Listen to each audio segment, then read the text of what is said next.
Muy buenas noches a todos. Sean todos bienvenidos a nuestra sesión del día de hoy.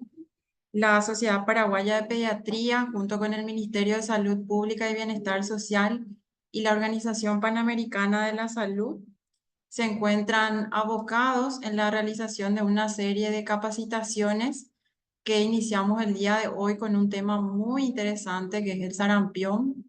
Vamos a hablar de la clínica, del diagnóstico diferencial, vamos a hablar de vacunas y también de la situación epidemiológica a nivel mundial.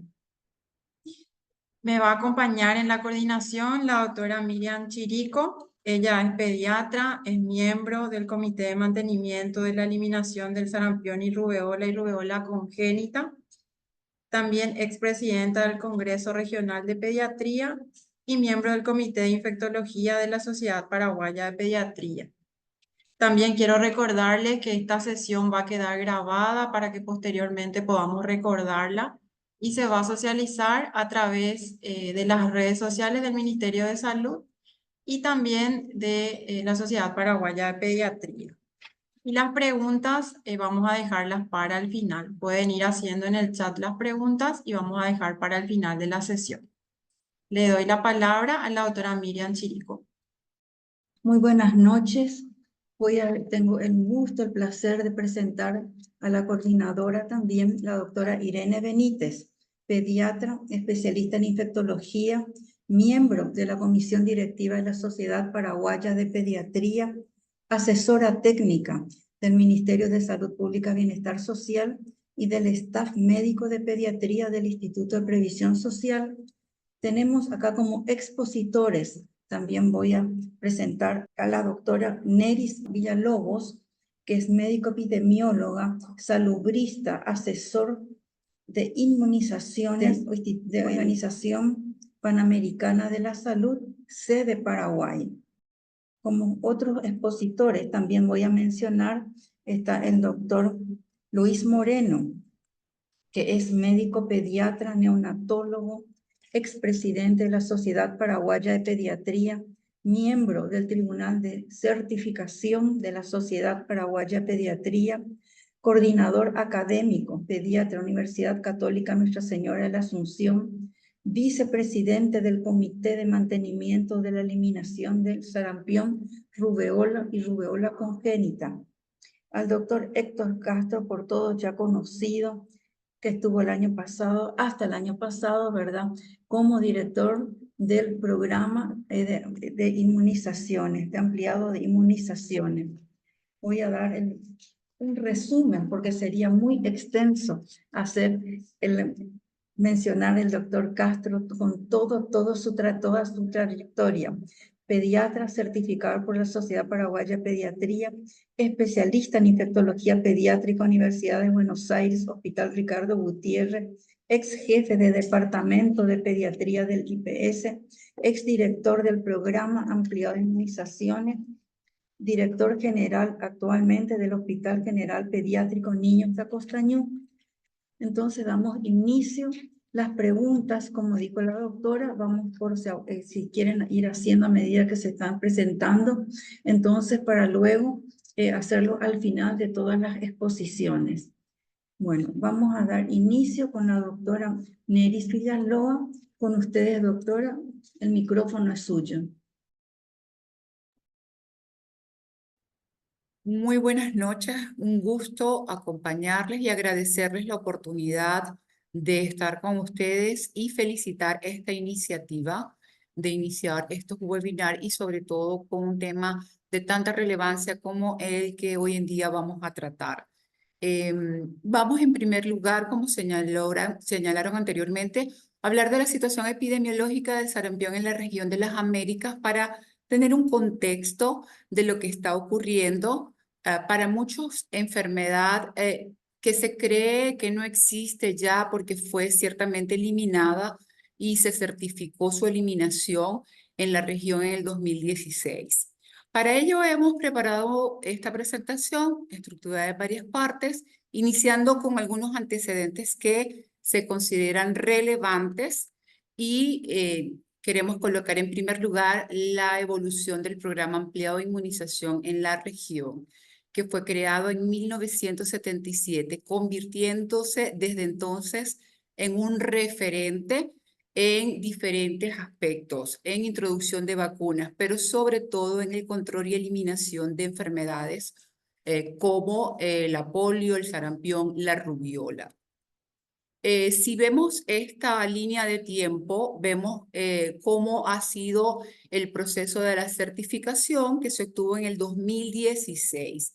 Sin embargo, vemos que luego del 2016 se presentaron brotes de diferente magnitud en varios países de la región.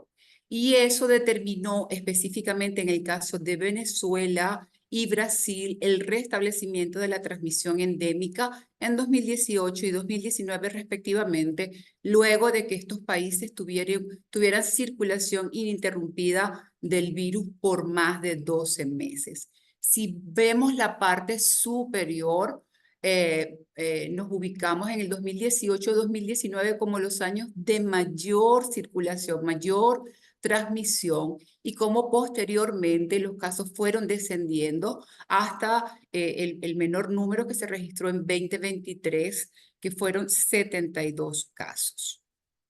Pasemos con estos antecedentes a ver cuál es la situación actual.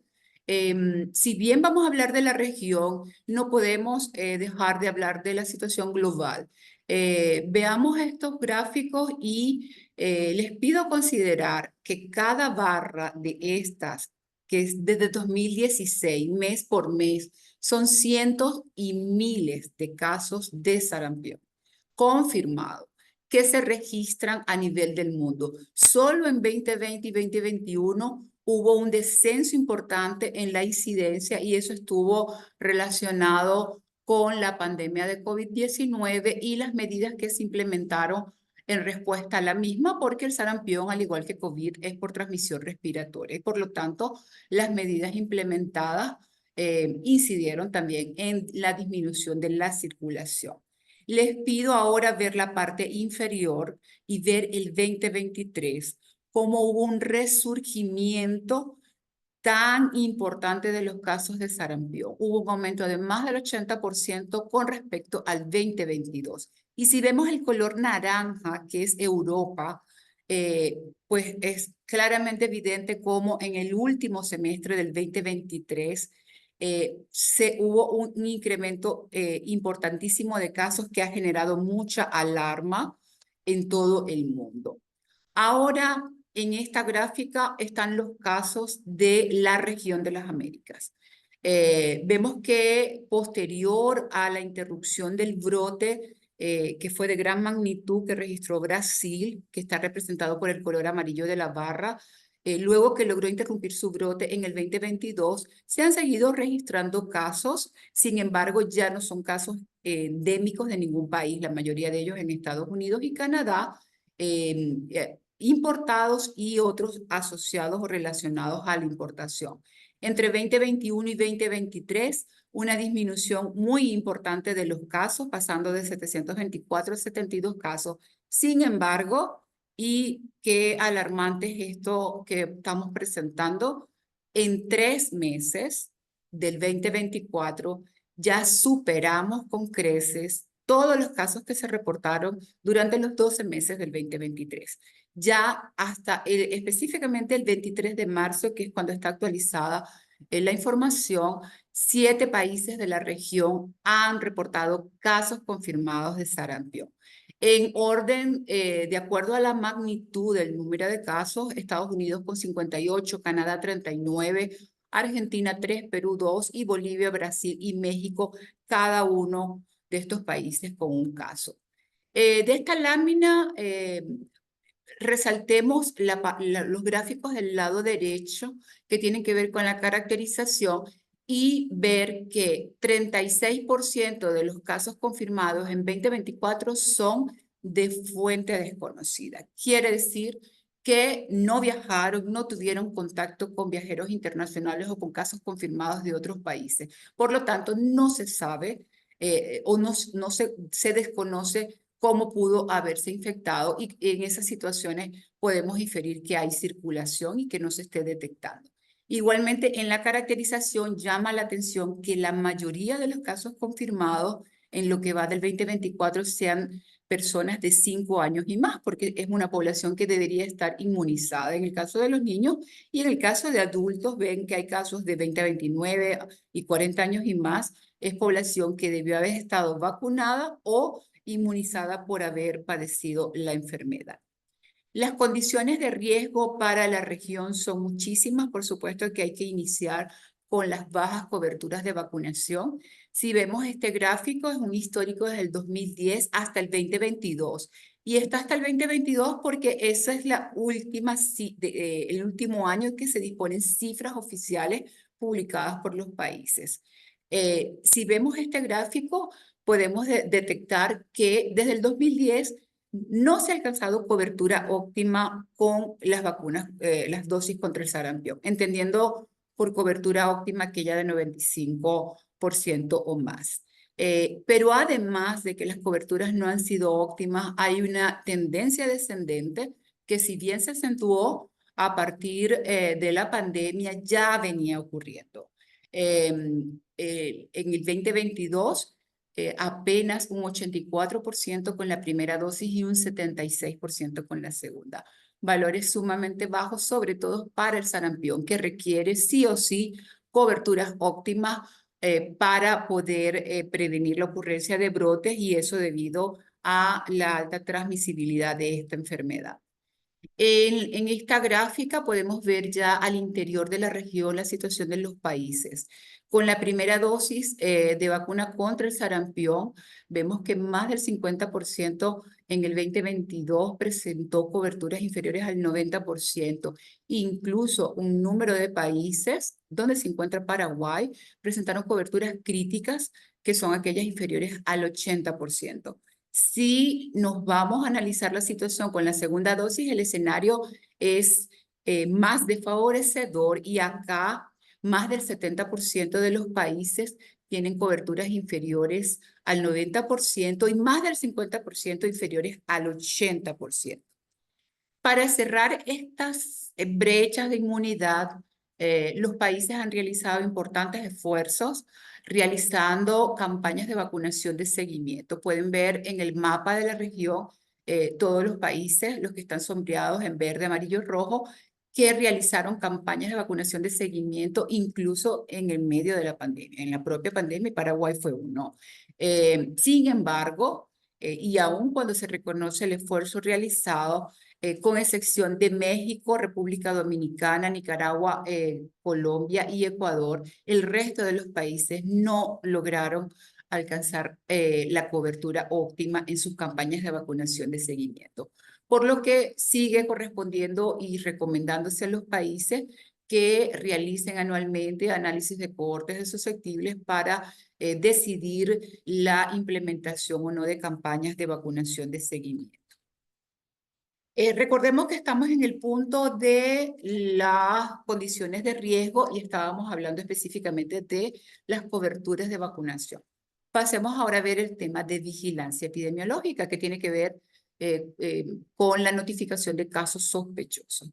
Si vemos este gráfico, y aquí hay un histórico bien amplio desde el 2003 al 2023, podemos ver que la región, con excepción del 2021, ha cumplido la tasa mínima de notificación, que son 2 o más casos por cada 100.000. En ese sentido, podemos decir que como región hay un sistema de vigilancia epidemiológica sensible.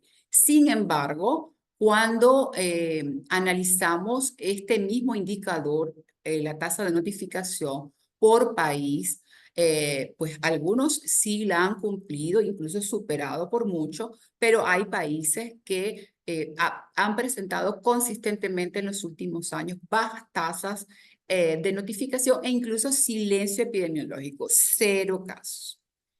Además, cuando analizamos el tema de notificación, no es totalmente válido considerar que el sistema de vigilancia es sensible por cumplirse la tasa. Tiene que ser homogéneo. en los diferentes espacios geográficos y garantizar sobre todo que no existan zonas silenciosas. Y si vemos este gráfico, vemos los diferentes países. La mayoría de los países tienen el 50% o más de sus municipios silenciosos durante todo un año. Es decir, que en 12 meses no hubo notificación de ningún caso sospechoso de sarampión y rubiola. Eso a pesar de que la mayoría de los países de la región han asumido o adoptado la definición sensible de casos sospechosos de sarampión rubiola, que solo contempla fiebre y erupción maculopapular. Y digo, es prácticamente imposible por el perfil epidemiológico que nuestros países tienen, o por lo menos la parte latina tiene, y que está muy vinculado a la presencia de arbovirosis y otras enfermedades que cursan con fiebre y exantema maculopapular. Estos son los indicadores de calidad de la vigilancia y solamente la lámina la trajimos para prestar atención al tema de porcentaje de casos con investigación adecuada. Es importante señalar que estos indicadores se cumplen con el 80% o más. Y fíjense que en el caso de el porcentaje de casos con investigación adecuada, ya se viene recuperando el indicador, pero estuvo por debajo del 80% durante 3 años consecutivos. ¿Eso qué quiere decir? Sobre todo, entendiendo cómo se construye el indicador, que depende en gran medida de la investigación dentro de las 48 horas, bueno, que esta investigación no se hizo.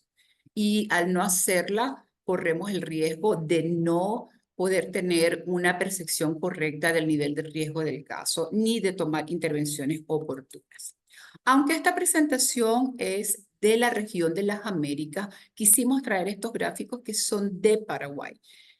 Si vemos el gráfico de la izquierda, la tasa de notificación y los casos sospechosos reportados, pues es evidente que el país ha reportado muchísimos más casos que los que necesitaba para cumplir la tasa de notificación.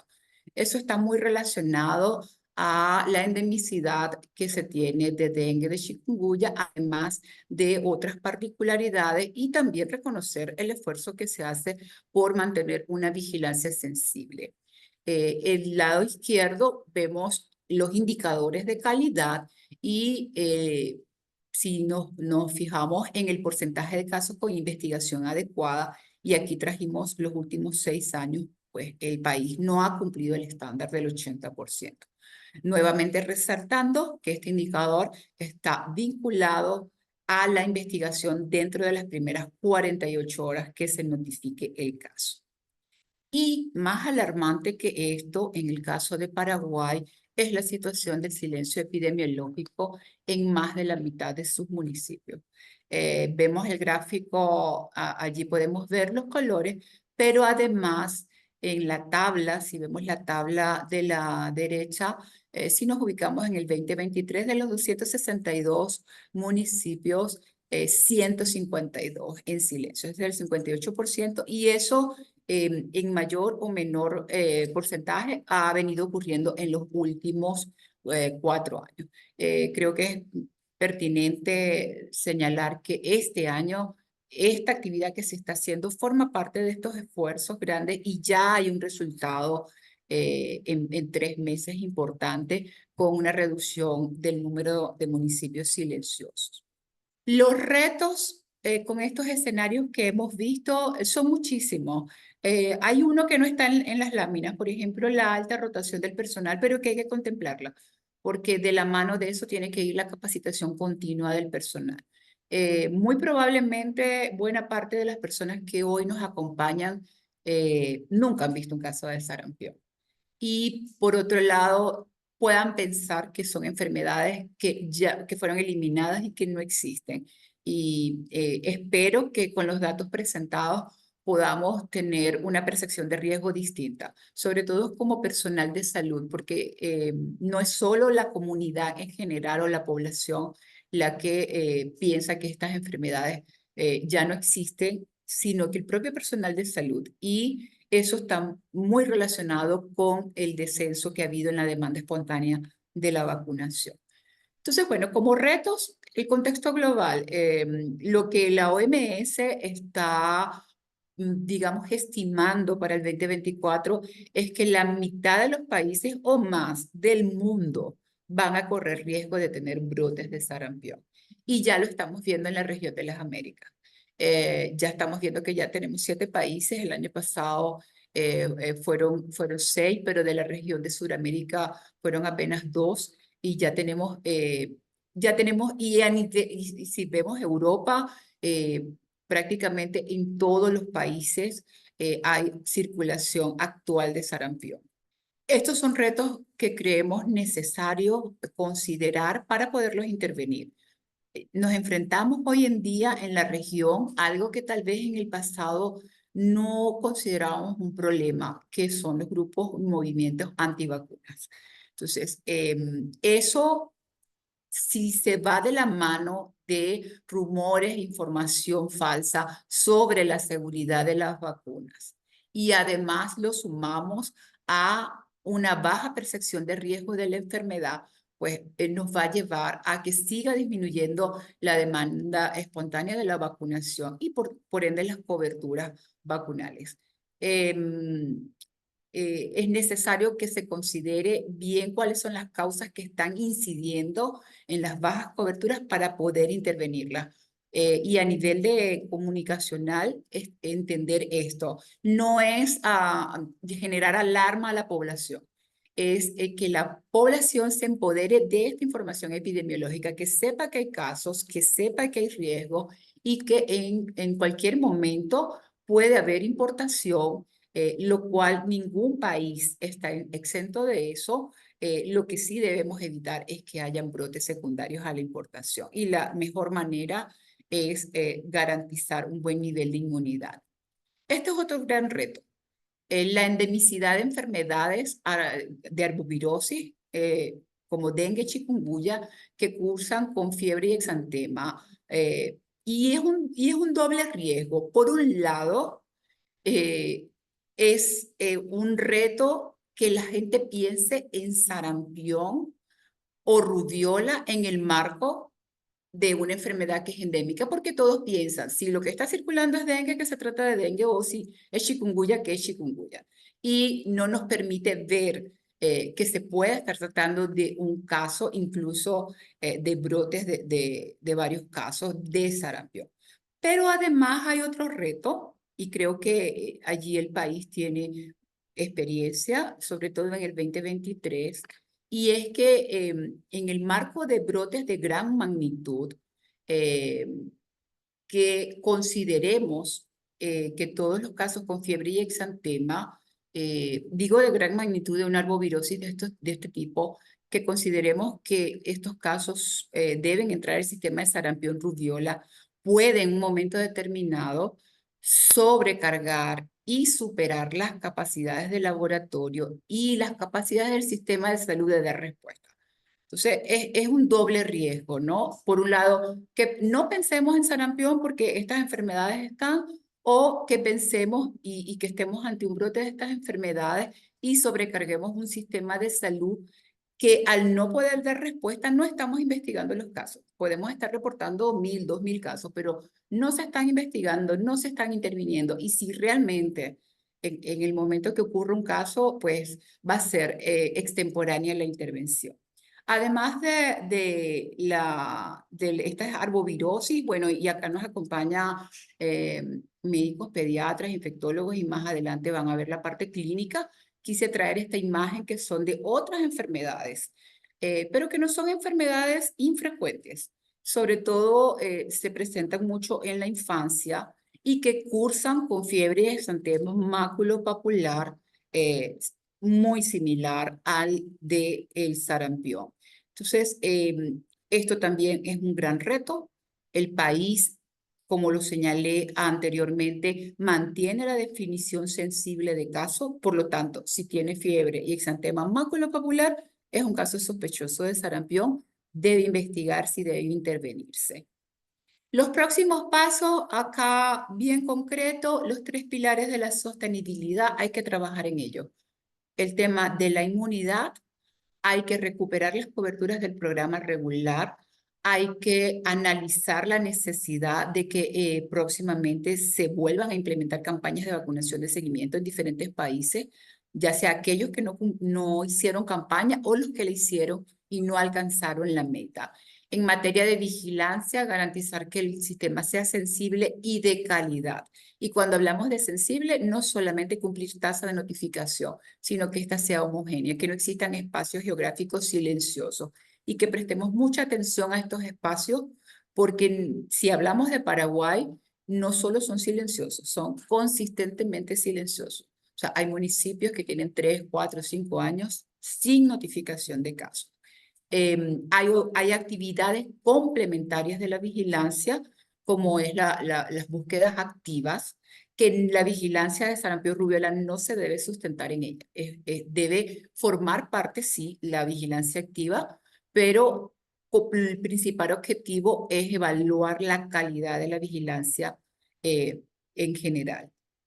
Y la respuesta rápida a brotes, garantizando que el personal esté continuamente capacitado, actualizado y que se disponga de los equipos de respuesta rápida conformados, por lo menos a nivel de las regiones, y que puedan intervenir ante una situación de importación o un brote ya asociado a la importación.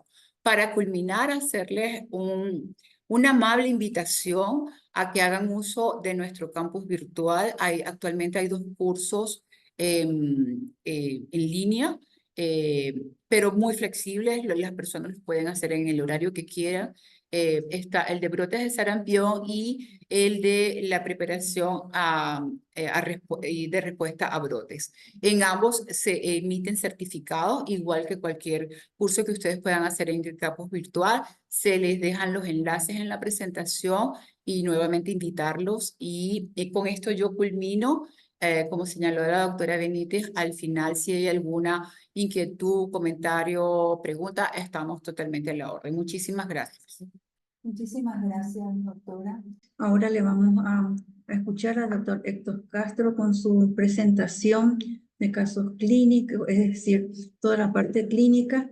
Y también tengo que mencionar que está como gran colaboradora nuestra la licenciada Vilma Teresa Pérez, que es, coordinadora técnica del programa ampliado de inmunización. Nuestro agradecimiento también a su presencia.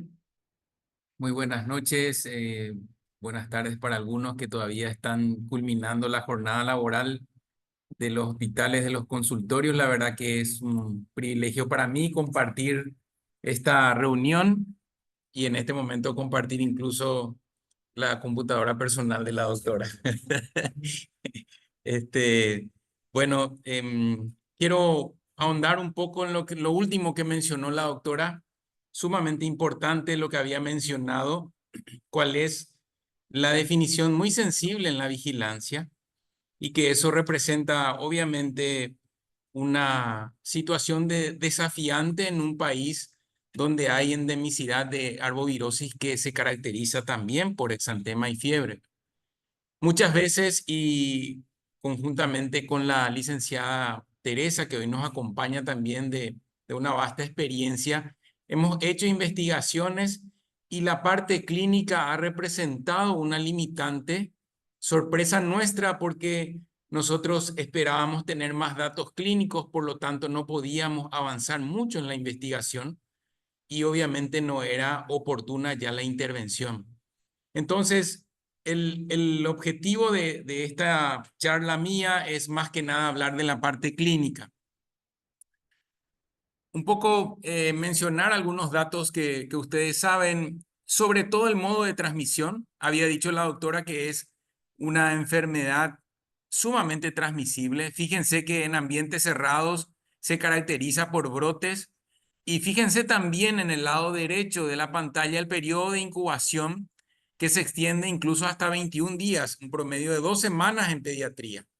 Entonces, nuestra vigilancia y así también el monitoreo de los contactos representa ese tiempo desafiante también, con la evolución diaria y sobre todo la alerta de los signos o síntomas que pueden aparecer.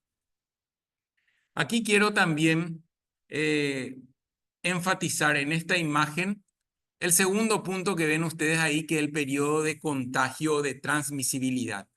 4 días antes del exantema, incluso extendiéndose hasta 4 días después de la aparición del exantema, es el periodo de contagio.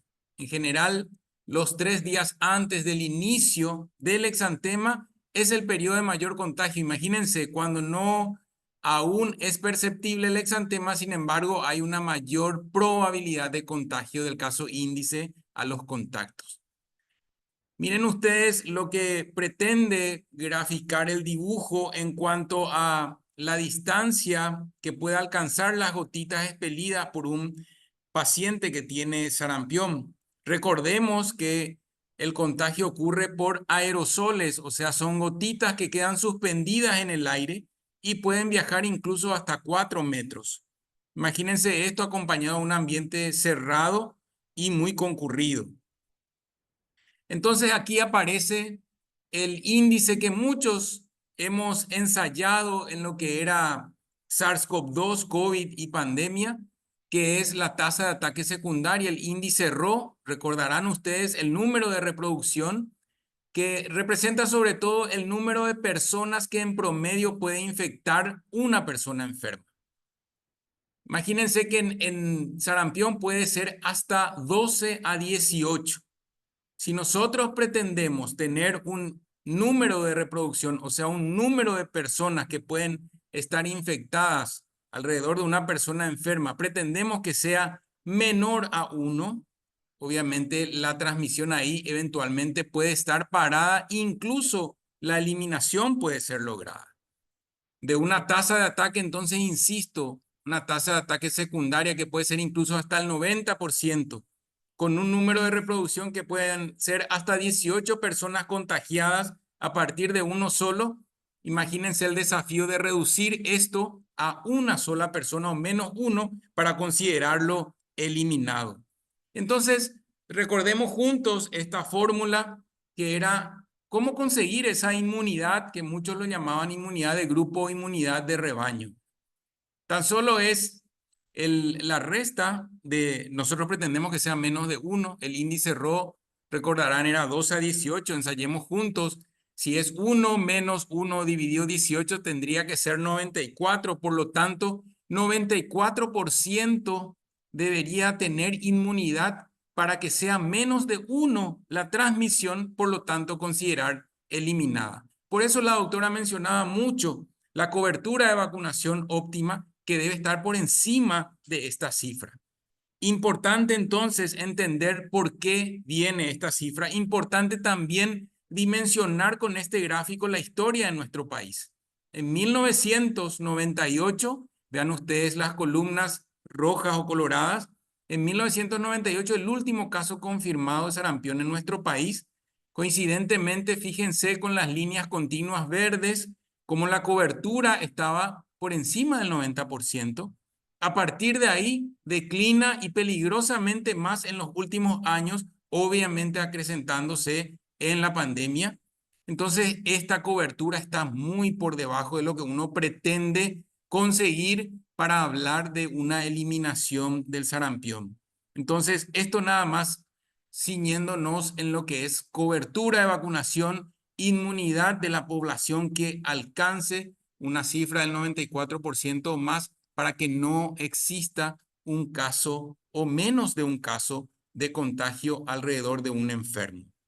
Sí, otro dato importante que quiero mencionar, 1998 el último caso de sarampión, desde ese tiempo hasta hoy no lo vemos nosotros en la consulta diaria, ni en la internación, ni siquiera en la referencia en las interconsultas.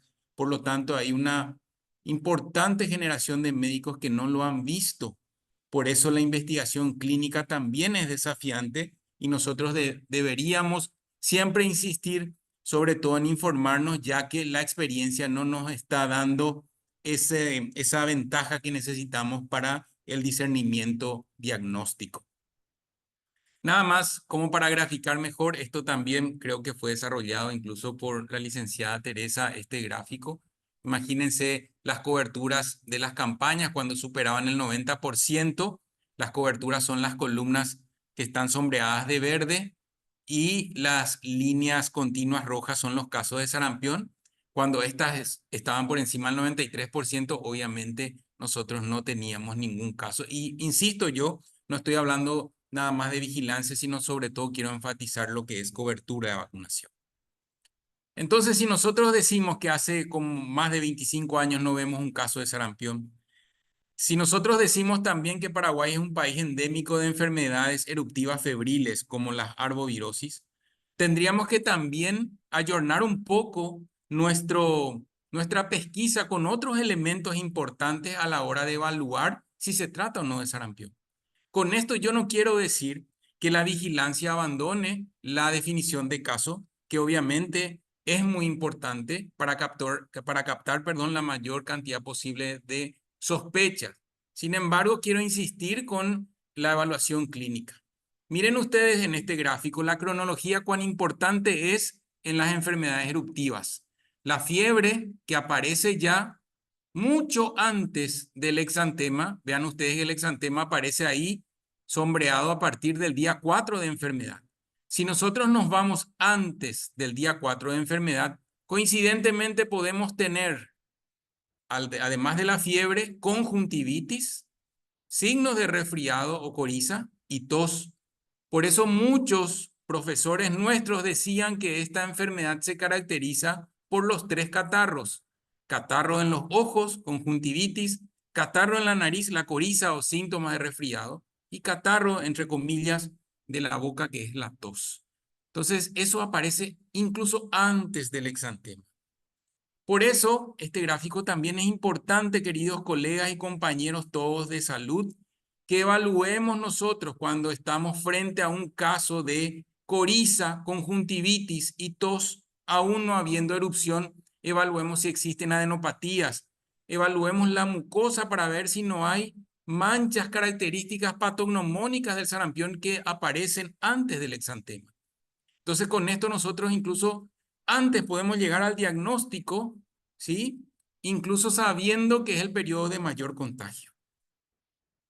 Nada más para insistir en lo que representa fiebre alta, erupción en piel, tos, coriza y conjuntivitis. Con este gráfico yo quiero enfatizar esos puntos, esos signos, porque son signos que nos ayudarían a afinar el diagnóstico, por lo menos jerarquizarlo en ese sentido. Esta es la ficha de notificación, está subrayado lo que representa caso sospechoso, que dice toda persona que nosotros sospechemos que se trata de sarampión o rubeola, o dice, o que presente fiebre y exantema. Entonces, ¿cómo nosotros vamos a sospechar en sarampión o rubeola si aún no tiene fiebre y exantema, con lo que habíamos mencionado anteriormente, que claramente marca la cronología de los hechos en la evolución de una enfermedad exantemática como el sarampión? Entonces, lo más importante, queridos colegas, siempre es la clínica.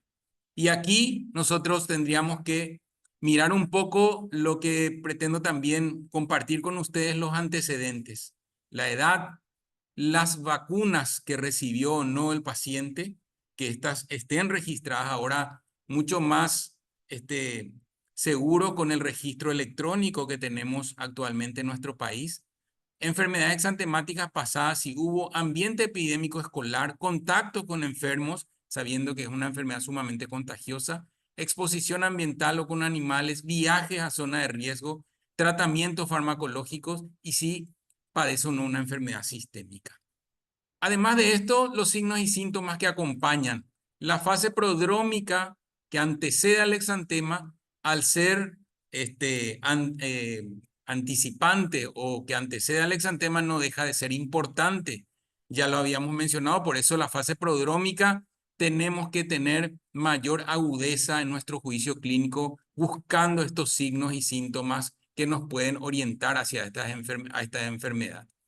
Fiebre, cuadros gastrointestinales, prurito, afectación ocular, mucosa, faringoamigdalitis, adenopatías, busquemos visceromegalia o si hay, obviamente, artritis, artralgias, edema de articulación, etcétera. Esto nos ayudará no solamente a la evaluación del exantema, sino que también, como decía anteriormente, a ayornar lo que se refiere al juicio clínico para el diagnóstico certero. Y si nos vamos más para arriba, yo considero, como había dicho, y voy a recordarlo, el profesor Arbo decía, en la referencia de los pacientes uno debe ser elegante en el lenguaje. Entonces nosotros no podemos referir a un colega que no está viendo al paciente diciendo nada más que tiene una erupción, que tiene unas ronchas, que tiene un exantema. Lo ideal sería describirlo también en todas sus características. ¿Qué tipo de exantema es? Si es mácula, pápula, eritema, abones, vesículas, qué color, qué distribución y qué patrón ejerce en cuanto a su evolución y obviamente acompañado no de otros signos o síntomas. Entonces siempre recordar que estos datos nos aproximan al diagnóstico, así como también la evaluación física, donde no solamente vamos a ver las características del exantema, sino que también los signos y síntomas que acompañan. La cronología de los hechos muy importante. Lo que ven ustedes a la izquierda es harto conocido por todos. Es la evolución de las 3 fases del dengue. Desearía también de esa manera que sea harto conocido por todos. Lo que está el gráfico del centro, que es una fiebre alta por 3 días con una efervescencia brusca y ahí aparece el exantema, que es en los lactantes el exantema súbito o la sexta enfermedad, la roceola del lactante. Y fíjense cómo también tendríamos que nosotros empezar a evaluar la cronología de los hechos en el sarampión, lo que habíamos mencionado anteriormente. Entonces, para graficar un poco esta disquisición diagnóstica que podríamos tener, considero importante evaluar qué tipo de exantema presenta el paciente. Y hablemos primero del exantema maculopapular, recordando que la mácula es una lesión plana que está circunscripta con un diámetro de aproximadamente 1 centímetro. La pápula es una lesión sobrelevada de menos de 1 centímetro y las lesiones en diana o en escarapelas o en blanco de tiro, estas máculas redondas ovaladas bien delimitadas con anillos diferenciados. ¿Por qué es importante definir este exantema maculopapular? Porque obviamente a partir de ahí se abre la posibilidad de establecer diagnósticos diferenciales con muchas enfermedades y vemos nosotros aquellas que no tienen lesiones en diana característico. Dentro de las virales se destaca el sarampión, el eritema infeccioso, el exantema súbito, la rubeola. Dentro de las bacterianas escarlatina o las exantemáticas producidas por Mycoplasma pneumoniae y obviamente las no infecciosas como la enfermedad de Kawasaki y la fiebre reumática o una farmacodermia. Si nosotros tenemos una niña en edad escolar con fiebre de 2 a 3 días de evolución y que acompaña un exantema maculopapular más evidente en las mejillas, simulando un síndrome de mejilla abofeteada y que posteriormente, este exantema también se extiende al tronco, terminando en lesiones en diana o en escarapela. Esto nosotros sabemos todos que se trata del eritema infeccioso, o sea, la quinta enfermedad.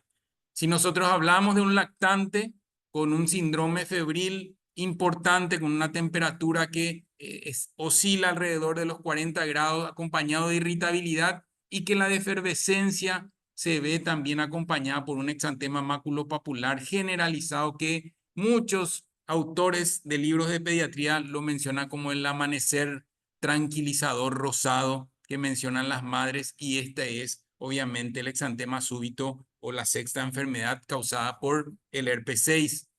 Y aquí tenemos a un lactante no vacunado que proviene del Brasil, que además tiene conjuntivitis, tos y coriza, y este exantema maculopapular que empezó a aparecer en el inicio del cuero cabelludo en la región posterior retroauricular y posteriormente se extiende a todo el tronco. Obviamente ahí mencioné 3 datos importantes: no vacunado, viaje reciente, los síntomas que acompañan y el exantema característico tendríamos que establecer obviamente como el sarampión. Y aquí el paciente escolar con un exantema máculo micropapular, aspecto de piel de lija, que además tiene una faringoamigdalitis exudativa o pultácea, acompañado de adenopatías bilaterales, estamos hablando nosotros de escarlatina. O sea, lo que estoy mencionando, si bien esto es obvio para todos los colegas, es describir en forma completa el tipo de lesión y los signos y síntomas que acompañan. Si nosotros empezamos a hablar de exantema petequial o purpúrico, recordemos que las petequias tienen menos de 4 milímetros, púrpuras entre 4 a 10 milímetros y equimosis ya tiene una dimensión mayor a 10 milímetros, como ven ustedes en la imagen que está en el centro. Entonces, para definir este exantema petequial o purpúrico, importante también es describir el tamaño de la lesión. ¿Por qué es importante esto? Porque obviamente al describir nosotros podemos abrir una posibilidad diagnóstica, como ven aquí, dentro de las virales, como por ejemplo enterovirus o rubeola, como el citomegalovirus congénito. Dentro de las bacterianas uno no puede dejar de pensar en el meningococo, y dentro de las no infecciosas como la vasculitis, ¿verdad? Aquí está otro tipo de exantema también más propio de los lactantes, que es la eritrodermia difusa, que todos lo conocerán como si fuese esa piel escaldada, de ahí el nombre del síndrome estafilocóxico de piel escaldada o la enfermedad de Ritter, propio de esta edad, con el signo de Nikolsky positivo. Entonces, obviamente esto también es de un aspecto que nos preocupa, donde las complicaciones pueden ser obviamente la deshidratación, el desequilibrio hidroelectrolítico y el dolor que provoca en el niño que causa irritabilidad, o sea, llanto sin consuelo. Dentro de esto, como habíamos mencionado, está el síndrome estafilocóxico de la piel escaldada. Y finalmente otro tipo de exantema, que cuando nosotros vemos vesículas, que son lesiones elevadas de contenido seroso, pero menor de 0,5 centímetros, diferenciarla de ampollas, que son mucho más grandes, de 0,5 centímetros o más, diferenciarla a su vez de pústulas, que ya tienen un contenido purulento. Obviamente cuando vemos vesícula tenemos que pensar en primer lugar en etiología herpética.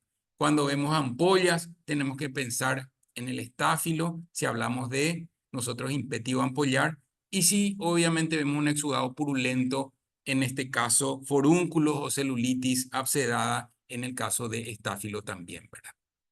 Y finalmente el exantema urticarial, que las urticarias son pequeñas elevaciones de color claro rojizo, más que el resto de la piel que lo rodea, suele ser pruriginosa, de un tamaño más reducido, o sea, menos de 1,5 centímetros, pero confluentes, vean ustedes, esto sí, al referirnos nosotros a urticaria, muchos lo mencionan como roncha en nuestra población. Claramente esto está en general relacionado con una farmacodermia, una toxicodermia o una intoxicación alimentaria. Bueno, entonces mencionaba la doctora que nosotros como país endémico y el desafío diagnóstico entre dengue, sarampión y otras enfermedades eruptivas febriles, aquí tendríamos que evaluar algunos puntos y quiero que se detengan conmigo en evaluar la coriza, donde la coriza se acompaña al exantema. Vean ustedes que se destaca el sarampión, no así dengue. Eventualmente puede aparecer en eritema infeccioso. Imagínense lo que estamos hablando también con conjuntivitis, que aparece más en el sarampión, no necesariamente aparece en rubeola, puede aparecer en el dengue o en chikungunya, lo sabemos, así como también en Zika, pero no olvidar estos signos o síntomas que acompañan al exantema maculopapular. Esto que mencionábamos, el exantema que inicia, en la región retroocular, al inicio del cuero cabelludo, puede extenderse a palmas y plantas, posteriormente puede tener una descamación fina, ¿sí? No termina en costras como la varicela, sino una descamación fina. Es la enfermedad exantemática febril viral que culmina con esa descamación fina característica, ¿verdad?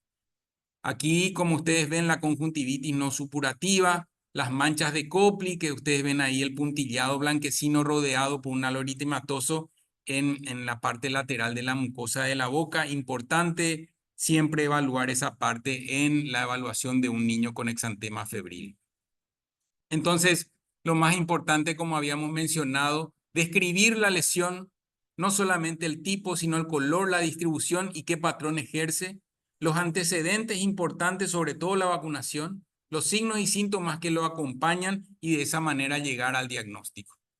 Nada más con esto quiero también compartir mi preocupación en el sentido de que nosotros los pediatras tenemos que ser los principales batalladores en lo que se refiere a la vigilancia y que esta vigilancia esté acompañada de un seguimiento epidemiológico y clínico mucho más riguroso, entendiendo que si aparece un caso puede ser sumamente delicado en nuestro país con esta tasa de vacunación que hemos sufrido muy baja en los últimos años.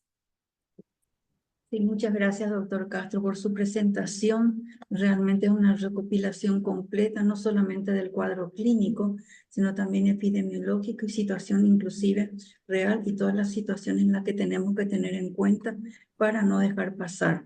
Ahora el siguiente expositor, el doctor Luis María Moreno, nos va a hablar sobre vacunas. Con usted, doctor Moreno. Bueno, buenas noches a todos. Agradezco justamente esta posibilidad y este corto tiempo que me dan para comunicar algunos detalles muy importantes que estamos trabajando en la Comisión Nacional para el Mantenimiento de la Eliminación del Sarampión y la Rubéola y el síndrome de rubéola congénita. Agradezco a la Dirección General de Desarrollo y Servicios y Redes de Salud y la Sociedad Paraguaya de Pediatría, porque la verdad es que, como dice el título, el sarampión es una amenaza inminente. Hemos visto una situación epidemiológica mundial. Hemos visto el diagnóstico por el doctor Héctor Castro, el diagnóstico clínico, el diagnóstico diferencial.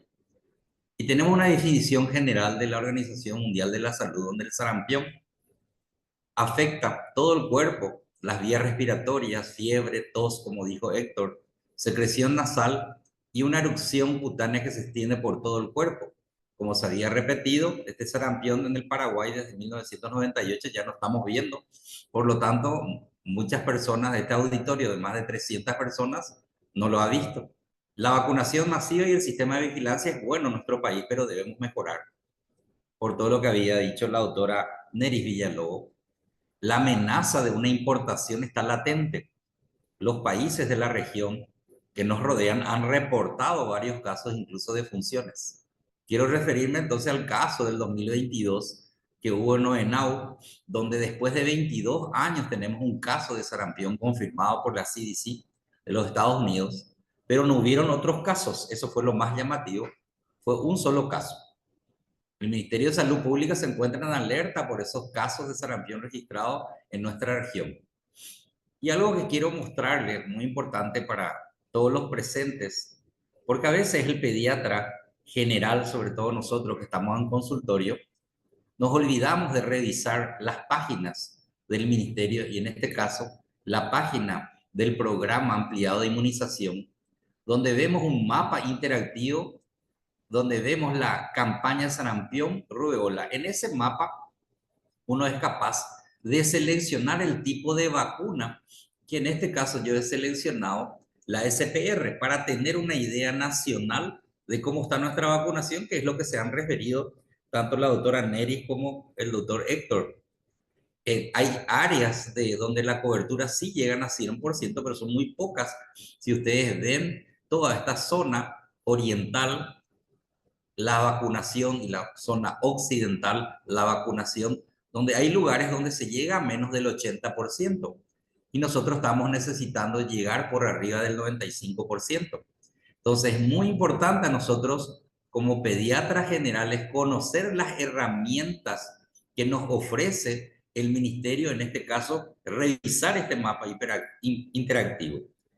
Ahondando en este mapa, y ahí abajo ven justamente las siglas de cómo se van utilizando, vemos justamente cobertura por edades.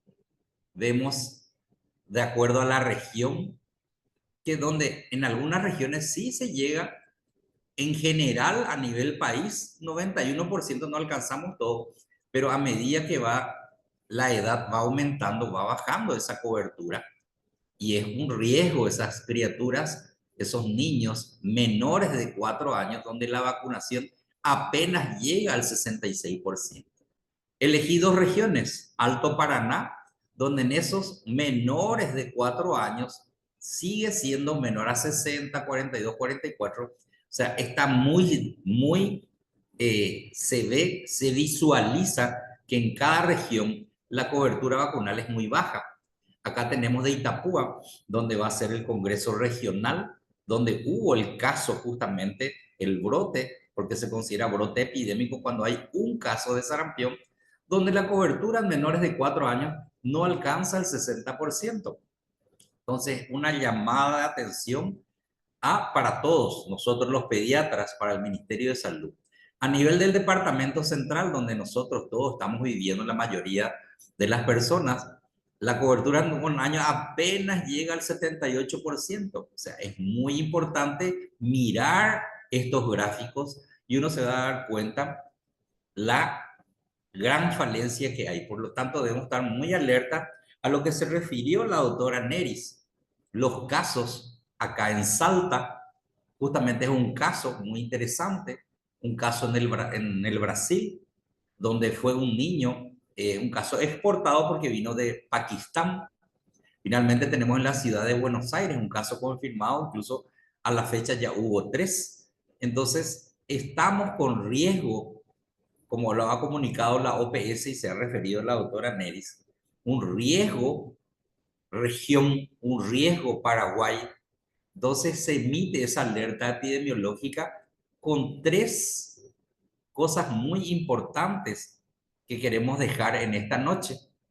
Mantener las coberturas adecuadas de vacunación, tener una vigilancia epidemiológica adecuada y la preparación de la respuesta rápida a brotes de sarampión y rubeola, que se refirió justamente la doctora Neri, a esos cursos que debemos hacer en la plataforma de la OPS. Entonces, este sarampión como amenaza inminente que nos está rodeando, lo que ha hecho el doctor Héctor Castro, reconocer el cuadro clínico, hacer un diagnóstico diferencial. Nosotros vamos a poner énfasis en algunas situaciones epidemiológicas y si da el tiempo vamos a hablar de algunas otras situaciones como la vacuna de profilaxis. Ya se ha mencionado que en el Paraguay la vacunación contra el sarampión fue en el año 69. El programa ampliado de inmunizaciones se creó en 1980 y la vigilancia epidemiológica desde 1966 se ha implementado a nivel país. A partir del 2002, la vigilancia de la rubiola se integró al sarampión a través de enfermedades febriles eruptivas. Ese nombre es tan amplio como lo ha definido el doctor Castro, enfermedades febriles eruptivas, donde uno como pediatra general debe abrir una pantalla de diagnósticos, una variedad de diagnósticos, pero no olvidar el sarampión. Finalmente, luego de 24 años, se da un brote de sarampión el 23 de enero del 2023. Se comunica, se notifica a la OMS el caso confirmado de sarampión en Oenau. Entonces, a esto ya se refirió la doctora Neris, en lo que en los últimos 10 años hay un descenso en las tasas de la notificación. Pero por suerte, nuestro país mantiene en estos últimos 3 años una tasa de notificación por arriba de lo recomendado por la Organización Mundial de la Salud. A nivel mundial ya se refirió la doctora Neris. Hay casos positivos que nos rodean. Entonces, tenemos que recordar, mantener las coberturas adecuadas, vigilancia epidemiológica, preparación para la respuesta rápida a brotes, finalmente el monitoreo y la verificación. Hay algunas definiciones que son importantes repasar, como el caso sospechoso, toda persona que presente fiebre y erupción maculopapular o cuando un trabajador de la salud sospeche por clínica, como el rubeola sarampión, se debe quedar como vigilancia, un síndrome febril exantemático. Entonces, acordarse lo que tanto insistió el doctor Héctor Castro, la clínica es soberana. Cuando uno sospecha con estos 3 síntomas principales de fiebre, erupción, coriza, se puede agregar conjuntivitis, son casos sospechosos. Por lo tanto, confirmar el caso se hace a través de la investigación laboratorial, donde hay que descartar otras causas. Lastimosamente, a nivel país, solamente el laboratorio central está equipado como hacer los diagnósticos diferenciales. Y una definición muy importante, que es lo que ha ocurrido en el Brasil, el caso importado, que es un caso confirmado de una persona que viajó a otro país donde circulaba el virus durante el periodo de posible exposición. Ahora hubo muchos viajeros al Brasil. Entre los 7 y 21 días antes de la aparición de la erupción, un residente nacional confirmado que no viajó, pero que puede ser infectado por un virus importado, que es lo que ha ocurrido también en Salta. Es un virus importado, pero la persona o el caso reportado no había salido de la región. Entonces, la OPS considera que un solo caso de sarampión, rubeola o síndrome de rubeola congénita constituye un brote. Un resumen de lo que estamos trabajando como Comité Nacional para el Mantenimiento de la Eliminación del Sarampión y la Rubeola. En el año 21, no se habían confirmado casos de sarampión. Se notificaron 583 casos, todos con una clasificación final de descartado.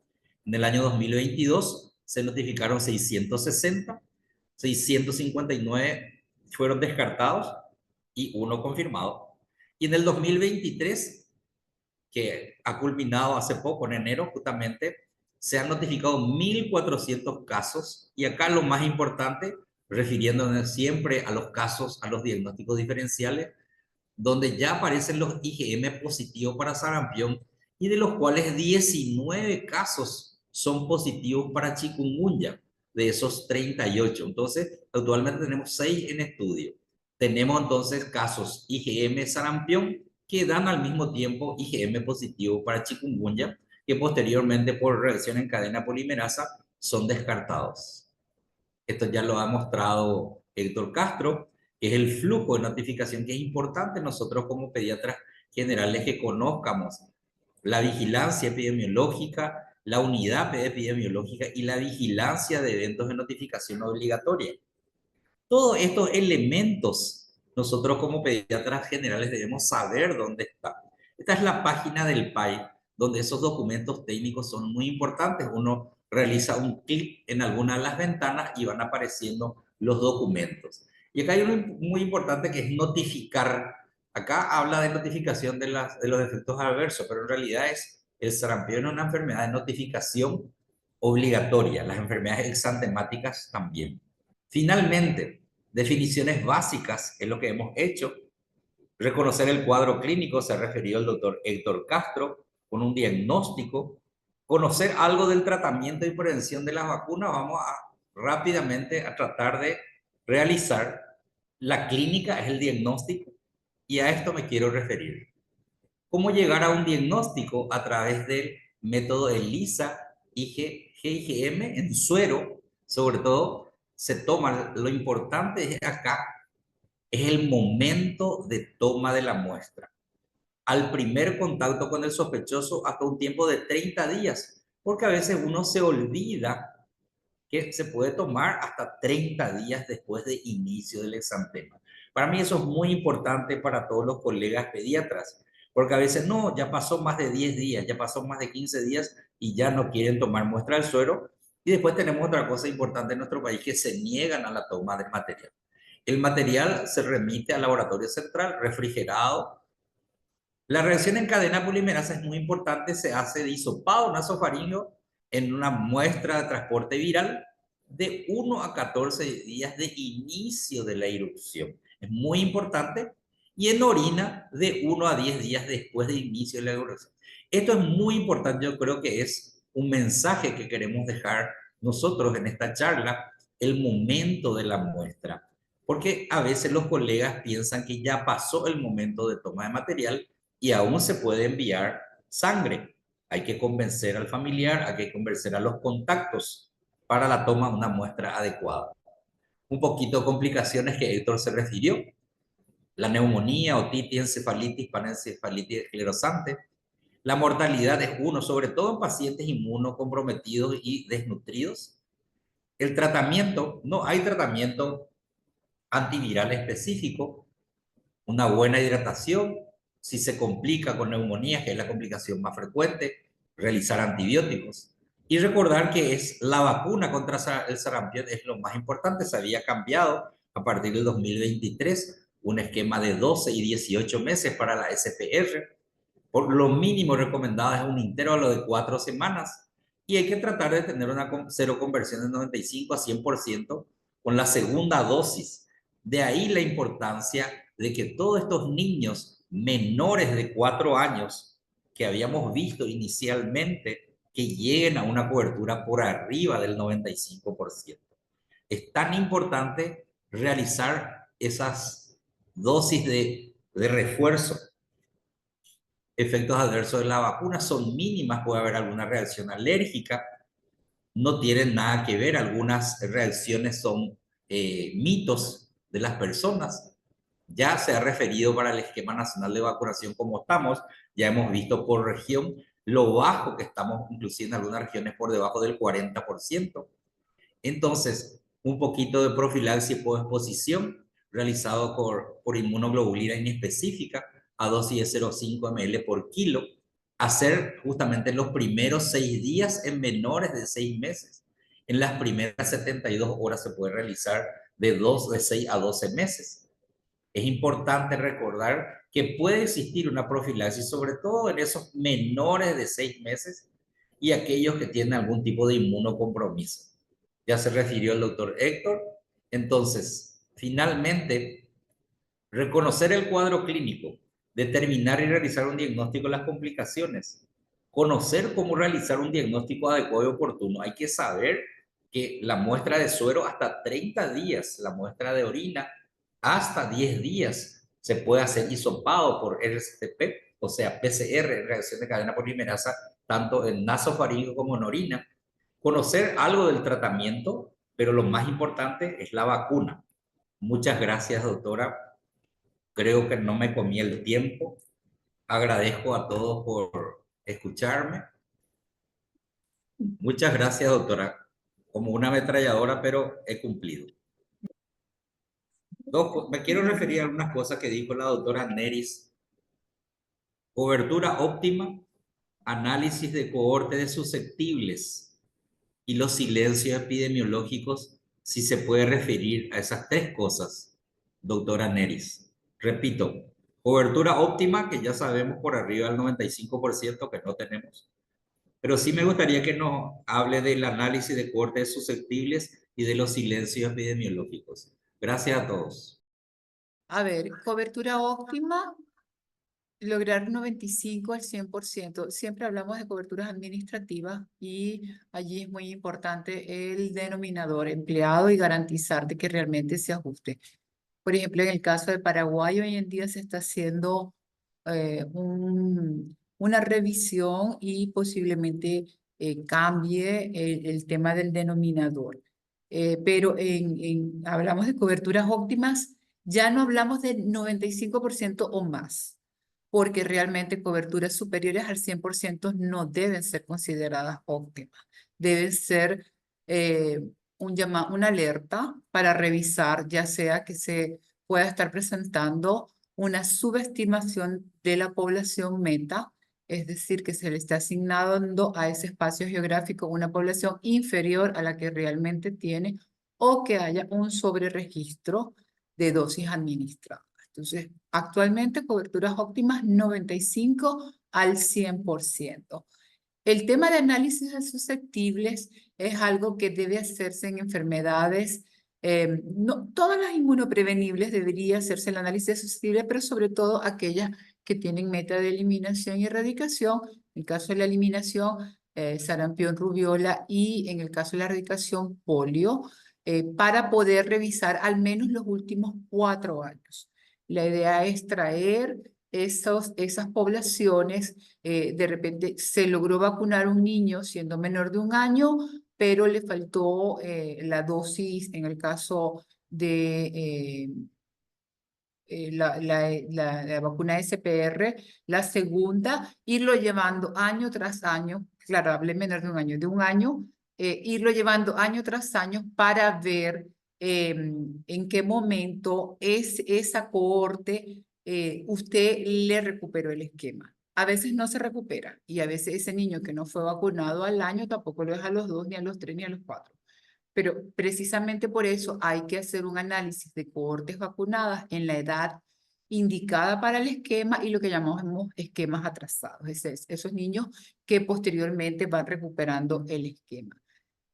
Cuando hacemos un análisis de ese tipo, y en el caso de CPR, creo que fue el doctor Castro que lo mencionó a usted, o ambos, el tema de la no cero conversión con la primera dosis, que se estima entre 5 y 10%. Entonces, además de los no vacunados, se le suma ese porcentaje a los vacunados. Y eso nos permite tener un análisis, por lo menos en los últimos 4 años, de cuántos niños no han recibido la vacuna. Si ese número de niños se acerca, iguala o supera a la cohorte de nacimientos del año actual, esa es la justificación técnica para decidir implementar una campaña de vacunación de seguimiento el próximo año. Entonces, en este momento correspondería hacer un análisis de cohorte de los últimos años. El país decide, por lo general se hace de cada 4 años porque regularmente los países hacen campañas de vacunación cada 4 años. Entonces se evalúa y si ese número, por decir, la cohorte actual de nacimientos de Paraguay está en el orden de 140.000, creo, niños, si ese análisis determina que hay niños hasta 4 o 5 años, pero que ese número se acerca a 141.000 o lo supera, esa sería la indicación para realizar una campaña de vacunación de seguimiento. Y su tercera pregunta, el tema del silencio epidemiológico. Recordemos que la tasa de notificación es 2 casos o más por cada 100.000 habitantes. Digamos que ese es el indicador. Para espacios geográficos que tengan población de 100.000 o más, deben cumplir la tasa. Por ejemplo, Asunción, que es un distrito, pero tiene más de 100.000 habitantes, no basta con que notifique un solo caso, sino que cumpla la tasa.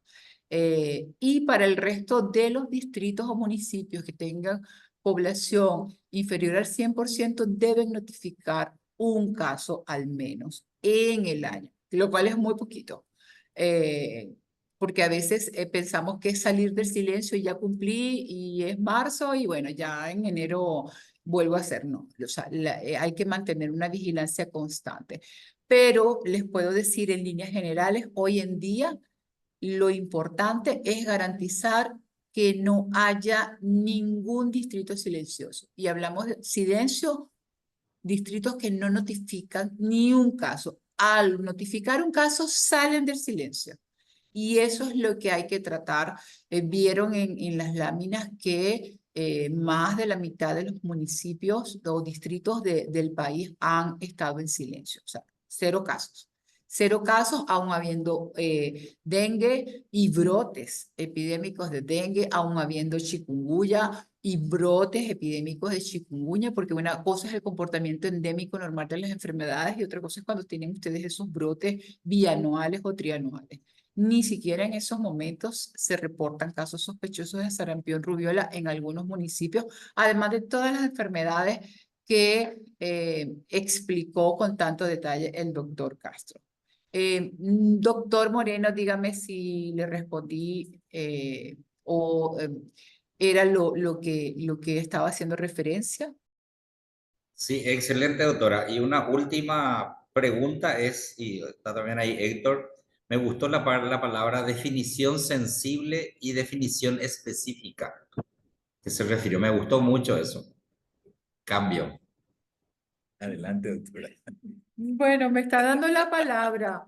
La definición específica es aquella que contempla, además de los 2, digamos, los 2 signos cardinales. Recordemos que el cardinal para sarampión es el exantema, es decir, fiebre y exantema maculopapular, contempla la presencia de uno o más de los otros signos y síntomas que el doctor describió, como es conjuntivitis, coriza o tos. Esa es la definición específica. Sobre todo a raíz del restablecimiento de la transmisión endémica en Venezuela y Brasil, el grupo técnico asesor de la OPS recomendó a los países que consideraran el adoptar la definición sensible, que solo es fiebre y exantema maculopapular, sin considerar las otras manifestaciones. La mayoría de los países han adoptado esa definición. Paraguay no hizo falta que la adoptara porque ya la tenía. La ha tenido desde el 2002. Y esa es la diferencia. En la específica tiene que haber la fiebre y exantema maculopapular más uno o más de esos signos y síntomas, conjuntivitis, coriza o tos. Y en el caso de la sensible, solo fiebre y exantema maculopapular. Doctor Moreno, bueno, solo para complementar, lo que también recomienda el grupo técnico asesor es que en casos de brotes epidémicos de estas enfermedades arbovirales, los países consideren durante el brote cambiar, en caso de que usen la definición sensible, a la definición específica. Pero a eso hay que tener mucho cuidado y ver todo, porque usted puede estar en un brote, pero si tiene todo o la mayoría de los municipios silenciosos para sarampión, rubiola, es puede resultar de mucho riesgo pasar a una definición sensible, de sensible específica, porque eso le va a disminuir aún más la notificación. Doctor Castro. Sí, justamente nosotros tuvimos, recordará la licenciada Teresa, esa situación que acaba de mencionar la doctora, creo que fue el año pasado, Tere, ¿verdad? El año pasado fue que tuvimos que tornar la definición a algo específico por lo que estábamos atravesando en arbovirosis. Pero el desafío finalmente, ya que estamos en su gran mayoría todos los pediatras aquí charlando sobre esto, el gran desafío que nosotros tenemos en la vigilancia es que el pediatra, por su naturaleza, es poco invasivo ante el niño en tomar las muestras. Entonces, muchas veces se notifican las enfermedades eruptivas febriles, pero no necesariamente son acompañadas de muestras. Por lo tanto, nuestros indicadores en muchos centros, como por ejemplo el hospital pediátrico, terminan siendo muy modestos porque no se acompaña de la muestra. Entonces, en ese sentido, también se empleaban los juicios clínicos a la hora de establecer, ya que era contra natura prácticamente para el pediatra invadir, tomarle sangre por algo que se podía manejar de una forma ambulatoria, y entonces al requerimiento nuestro de que por qué estableció entonces la ficha de notificación, muchas veces terminaban agregando que en realidad les parecía más bien que se trataba de una arbovirosis. O sea, ese desafío cotidiano también tenemos los pediatras. Tengamos una situación que tal vez no sea visible, no implica que no exista. O sea, nosotros tenemos un riesgo latente de un brote de sarampión, como bien lo dijo el doctor Moreno. Entonces nosotros tendríamos que acompañar esa vigilancia en todas las aristas. Esta es epidemiológica, clínica y laboratorial. Gracias por todas las explicaciones. Quisiera hacer una pregunta al doctor Castro. ¿Hasta cuándo pueden ser vacunados, ya sean niños, adultos, adolescentes? Porque esa es la pregunta que dicen. Primero, no sé si ya se vacunó o no se vacunó, o si tiene una sola dosis. ¿Hasta cuándo uno puede, para tratar, ¿verdad? Justamente de no solamente subir la cobertura, sino también para tratar de mantener esa erradicación de la enfermedad? Bueno, es una pregunta muy interesante. Sabemos nosotros que todas las personas que nacieron a partir de 1957 está establecido que deberían tener el esquema completo de vacunación. Se asume que los nacidos antes de esa edad, este punto de corte tiene un par de años de variación en algunos países, ¿verdad? Pero en general, los nacidos después de 1957 son los que requieren un esquema completo de 2 dosis. Y esto, obviamente, al decir esquema completo, nosotros nos referimos, obviamente, en nuestro país con un esquema de vacunación ya diferente. Los mayores de 4 años necesariamente tienen que tener ya 2 dosis, ¿verdad?, para considerarlo completo. Nosotros tenemos la segunda dosis a los 18 meses de edad, y hay cohortes que se están recuperando con esa segunda dosis. Entonces, para tener en cuenta, todos los mayores de 4 años sí o sí deben tener 2 dosis. Si no lo tienen, entonces se considera incompleto. Hasta el año 1957, los nacidos antes de ese año, bueno, no necesitarían la vacunación. No sé si, doctora, usted tiene otro concepto al respecto. No, lo mismo, solo considerar que la vacunación está indicada a cualquier persona, como lo señaló, dentro del rango de edad que no tenga inmunidad, ya sea por no haber padecido la enfermedad o porque no fue vacunado. Sin embargo, considerar la cepa de la vacuna que se emplee, porque después de los 10 años sí hay que tener en cuenta esto, porque tenemos dos usos rutinarios de vacunas trivalente viral. Uno es la cepa Sagret y la otra Jeri-Lin. Y para población, sobre todo mayor de 10 años, debe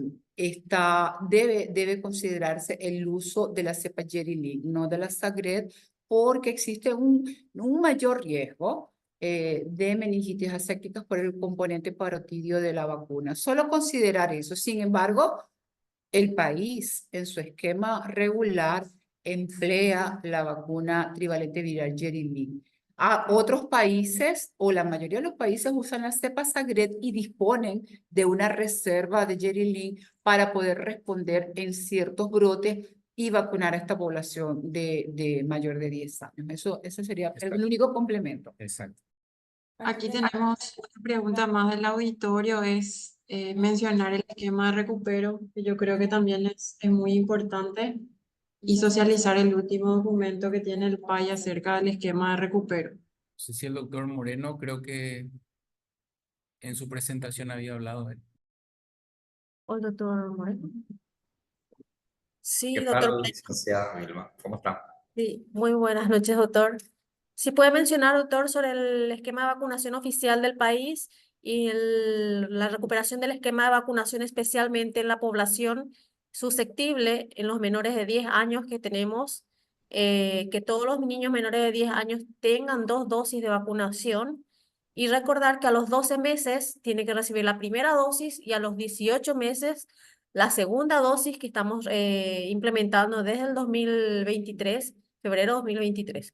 Y todos los niños a partir de 18 meses que no tengan su primera dosis y su segunda dosis deben recibir la primera dosis y después recibir la segunda dosis antes para tener el esquema completo. Un niño completamente vacunado es con 2 dosis. Sí, para reforzar lo que dice la licenciada Wilma, es tan importante porque a veces nosotros como pediatras generales debemos indicar estos recuperos. Y justamente, ejemplo, un niño de 4 años que no tiene la vacunación completa, no tiene ni la primera ni segunda, le corresponde 2 dosis. Eso es lo que a veces nos estamos olvidando nosotros como pediatras generales. O si tiene 6 años y tiene una sola dosis, o tiene 7 años, igual uno lo debe completar. Había salido un documento, Héctor, de la fecha, yo me acuerdo era 1966, que calcula que esas personas no tienen 2 dosis. No sé si te recordás de eso, de 1966, que la mayoría tenía una dosis o no tenía todavía las dosis completas de SPR, porque antes, en nuestra época, yo soy de 1964, era solamente sarampión a los 9 meses. Una sola A los dosis. 9 meses. Y es la Entonces, el monovalente. esquema de recupero a nivel nacional es una tarea pendiente para todo el personal de salud y sobre todo los pediatras que estamos en el consultorio. Sí, y también hay un documento, doctor Moreno, de la Circular 5/2023 del recupero de esquema de vacunación oficial justamente desde febrero 2023, donde habla del recupero de esquema, que a partir de los 18 meses de edad, todos los niños que no iniciaron el esquema de vacunación deben recibir la primera dosis y a las 4 semanas recibir la segunda dosis. 4 semanas es el intervalo mínimo. A partir de los 18 meses, los niños que no hayan iniciado el esquema de vacunación es el mínimo que tienen que tener de intervalo para la segunda dosis. Tenemos otra pregunta. con respecto a las vacunas y la alergia al huevo, si esto es una verdadera o una falsa contraindicación, es una de las preguntas del auditorio. Doctor Castro, doctor Moreno. Falsa contraindicación. Bueno, esto voy a pasar al doctor Castro, pero sí tiene un rango superior a nivel 3 de alergia. Eso está estipulado para el nivel de alergia a nivel 3 al huevo, para que sea contraindicado la vacuna SPR. Pero sí, eso le paso al doctor Castro, que es su área, la parte de infectología y toda la parte de inmunología y la doctora Irene también pueden apoyar. Ah. Sí. Bueno, Entonces, en realidad lo que menciona la licenciada Teresa es importante para todos los colegas. Nosotros considero, y esto es una opinión particular, que la alergia al huevo debe tener esa dimensión de nivel 3. O sea, esto implica que debe ser grave para todos los colegas. No la alergia de huevo que muchas veces mencionan las madres con el afán tal vez del temor de eventos adversos y se posterga la vacunación. En ese sentido, no es una contraindicación y atendamos en ese punto que muchas veces incluso el shock anafiláctico es la única contraindicación absoluta de dosis previa relacionadas con el evento para que no podamos después volver a indicarla. Entonces, eso es importante, queridos colegas, no posterguemos, por favor, estas dosis. Evaluemos bien estas contraindicaciones, asumiendo que solamente el shock anafiláctico es la única contraindicación absoluta. Y la otra pregunta, ya que tengo aquí a mano y me da permiso la doctora Irene, el máximo tiempo entre una y otra dosis. En realidad, como mencionó la doctora en su disertación, había dicho en un momento que no hay reinicio de esquema, sino que completar las dosis. No existen intervalos máximos entre las dosis. Solamente se completan las dosis que faltan. Entonces, si nosotros tenemos la certeza y el registro de que el niño recibió una dosis, pues no existe un intervalo máximo, solamente se completa. Lo que sí se respeta el intervalo mínimo que mencionó la licenciada Teresa, que es de 4 semanas en los casos de recupero de esquema en los niños no vacunados, obviamente. gracias. Pregunta de la SR. Bueno, nosotros tenemos la SPR con cepas Jerry que puede ser utilizada para mayores de 11 años con total seguridad. Y sí, posteriormente nosotros volveremos a adquirir la SR también para eventos de respuestas, para cualquier brote que se pueda presentar y para también para las respuestas ante los casos sospechosos que podamos tener de las enfermedades febriles exantemáticas. Vamos a volver a adquirir también para viajeros internacionales, vamos a volver a adquirir, pero en pequeña cantidad. Por eso estamos adquiriendo la SPR con cepas Jerry que está indicado para mayores de 11 años para poder recibir esta vacuna con total seguridad.